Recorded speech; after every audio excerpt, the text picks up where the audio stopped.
Lagarto, nos referimos a un caso estremecedor ahora y tenemos que hacer referencia al primer condenado en Córdoba por delitos contra la integridad sexual de menores. Eran víctimas de entre 8 y 16 años que, no llegó a tocar a estas víctimas precisamente. Este condenado es oriundo de la localidad de Colonia Carolla, tiene 25 años, es joven y entre las características de este pedófilo es que acumulaba una muchísima cantidad de fotos, imágenes de niños en una situación sexual. Le pregunto al doctor Caeiro sobre este caso particular, ¿cómo se llegó a dar con esta persona? Buen día. Bueno, buen día. Nosotros actuamos en la causa en el carácter de representantes de las víctimas, de todos los niños que han sido víctimas en la causa, y en ese sentido colaboramos con el Ministerio Público Fiscal en la acusación.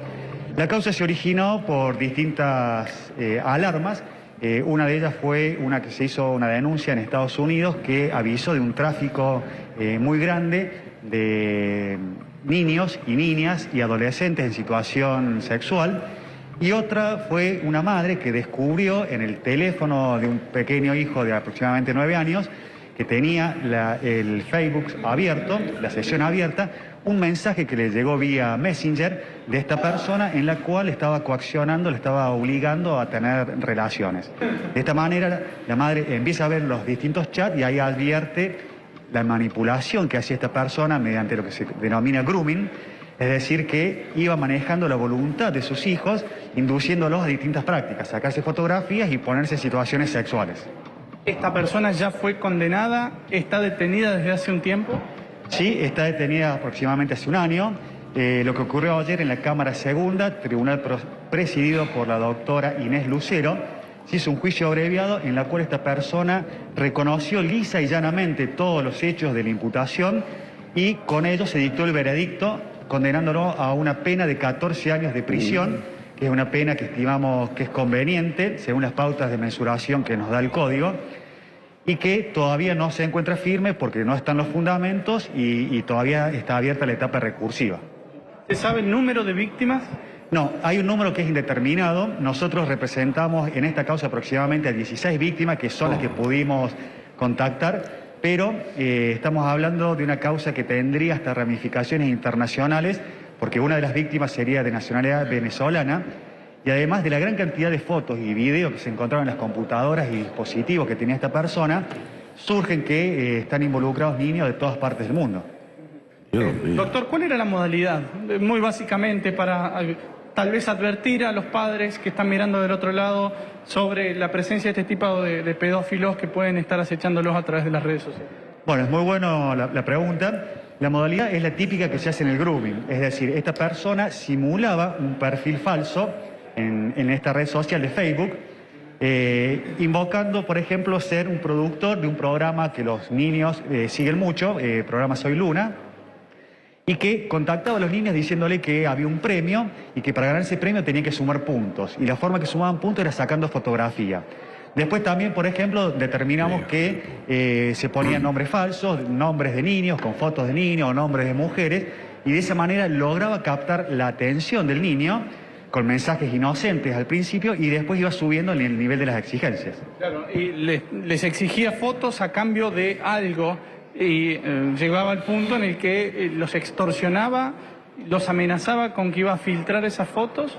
Exactamente, los ponía a los niños en una situación de un callejón sin salida, en el sentido que a medida que iba logrando cada vez mayor caudal de fotos explícitas, ya sea con chicos desnudos o en situaciones sexuales, los amenazaba diciéndole que si no le mandaba más fotos o más videos, iba a publicar estas fotos en las redes sociales, en el Facebook, que se iba a enterar la familia, etcétera. Y además decía que él era un ex policía, que tenía mucho dinero y que podía manejar influencias, que sabía perfectamente los movimientos de los padres, las actividades de los padres de los niños, los colegios que iban los chicos, las actividades sociales que estos realizaban, y esto evidentemente los ponía a los menores en una situación de total desamparo. ¿Este pedófilo tenía antecedentes? No, no tenía ningún antecedente y por lo que pudimos ver de la causa tampoco había una situación familiar que pudiera haber advertido esta situación. Eso le iba a preguntar, esta persona es padre además y no hay indicios de que hubiera abusado o atacado a sus hijos.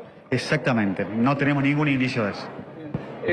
Doctor, al tratarse de un caso en el que se condena sin haber tocado a ninguna víctima, digamos, ¿esto se da porque se pudo comprobar que esto efectivamente fue así o hay algún indicio de que podría haber abusado de manera física con alguna de las víctimas?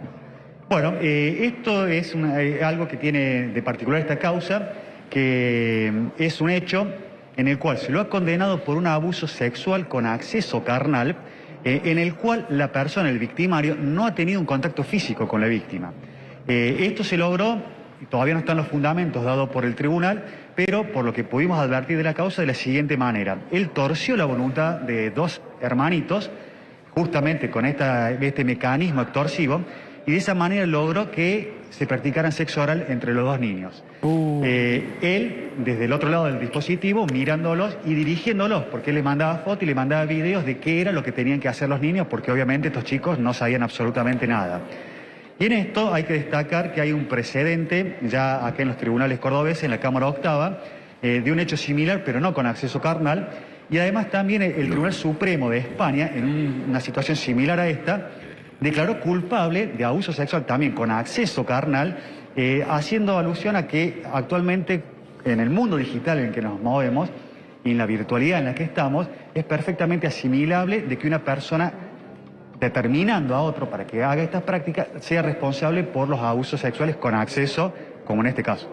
Doctor, por último, apelo a su rol como padre. Usted me contaba que por supuesto es padre además de su rol como funcionario público. Primero, ¿qué le genera esto? Y segundo, ¿cómo hace otro padre o usted para controlar lo que hacen sus hijos de manera cotidiana en las redes sociales, en los celulares, en la computadora? ¿Es posible? ¿Es imposible? ¿Se necesita asistencia? Bueno, sí, efectivamente es un gran desafío que se nos plantea a todos nosotros como padres, porque ver situaciones como esta, en la situación de extrema vulnerabilidad y desamparo que tienen nuestros hijos al estar conectados al mundo virtual, es un severo llamado de atención hacia nuestra actividad como padres.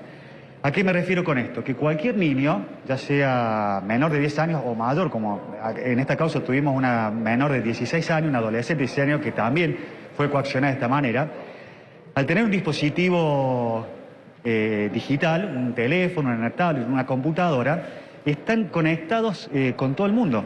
Y están conectados a través de las redes sociales, a través de las actividades que ellos desarrollan, y son justamente el campo fértil para que delitos como estos se realicen. Por ello, exhortar y repensar esta situación de como padres en cuanto al horario que le determinamos a nuestros hijos del uso de las redes, de los teléfonos, de las conductas. Por ejemplo, no dejar que los niños duerman con los teléfonos, con las computadoras en sus dormitorios, ponerle un horario, controlar los chats y controlar las fotos que tienen en las distintas redes que ellos también utilizan, porque si no dejamos encerrados a nuestros niños en nuestras casas, aduciendo que afuera hay peligros, pero lo estamos conectando a un mundo que tal vez le presenta más peligro por estas situaciones.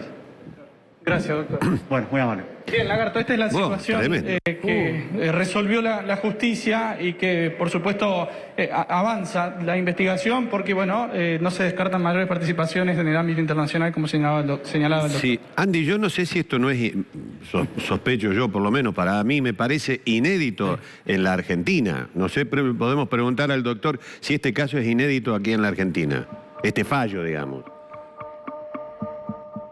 Sí, hola Lagarto, buen día. Buen día. Sí, efectivamente es una situación que es inédita porque hablar de un abuso sexual con acceso carnal sin que haya un contacto físico es un gran desafío también para la justicia de acomodarse a esta nueva situación delictiva y fundamentarlo, pero evidentemente si este sujeto determinó, obligó y dirigió el accionar de estos niños menores de edad, con toda esta maniobra, debe responder por todos estos accesos que han tenido, ¿no? Sí, a mí yo lo primero que pensé es un gran paso adelante de la justicia, es decir, ponerse al lado de la pelota. Normalmente estamos acostumbrados a ir detrás de la pelota y en este caso ponerse al lado de la pelota. Lo que a veces nosotros cuestionamos de la justicia es que por ahí no tiene mucho en cuenta los contextos y que tiene por ahí algunos preceptos. Bueno, en este caso me parece que ha demostrado que está con la pelota o casi adelante de la pelota. Un fallo me parece muy novedoso. Sí, y aquí hay que destacar, Lagarto, lo siguiente, que esto es un trabajo que se ha venido realizando con mucho profesionalismo por parte de la fiscal de la causa, la doctora Laura Battistelli, y también por el gran equipo que tiene actualmente la defensa pública, en el cual yo represento en este momento, justamente trabajando con las víctimas. Fíjese, Lagarto, que a lo largo de todas las garantías constitucionales que ha habido en todo el desarrollo del derecho penal, siempre se ha puesto el foco en las garantías que tienen los imputados. Actualmente nosotros estamos representando el interés que tienen las víctimas y justamente logrando casos como estos, es decir, posicionando a la víctima en sus derechos y en su representación en los juicios en un pie de igualdad con los imputados. Doctor, ¿el fallo alcanza para sentar jurisprudencia en este tipo de casos? Sí, por supuesto que sí. Tenemos que esperar los fundamentos que dé el tribunal, todavía no están, pero evidentemente es lo que nosotros denominamos un leading case, es decir, un caso que va a repicar y que va a ser comentado y que obviamente va a tener una amplia incidencia en todo el mundo jurídico. Bueno, doctor, le agradezco mucho la gentileza y obviamente felicitaciones para todo el equipo que ha trabajado en la argumentación e investigación de esto. Muchas gracias por su gentileza. Bueno, muy amable. Hasta luego. Gracias, hasta luego. Bueno, gracias, Andy. Interesantísimo. Esta es una nota nacional, en un impacto muy grande. Un fallo de la justicia de Córdoba condena a una persona de abuso sin haber tenido contacto físico, sí informático, para definirlo de alguna manera. Es decir, entiende que los hechos, a través de la conectividad, se asemejan a la realidad.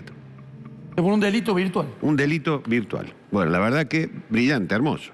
Bueno, 11:05 en la República Argentina.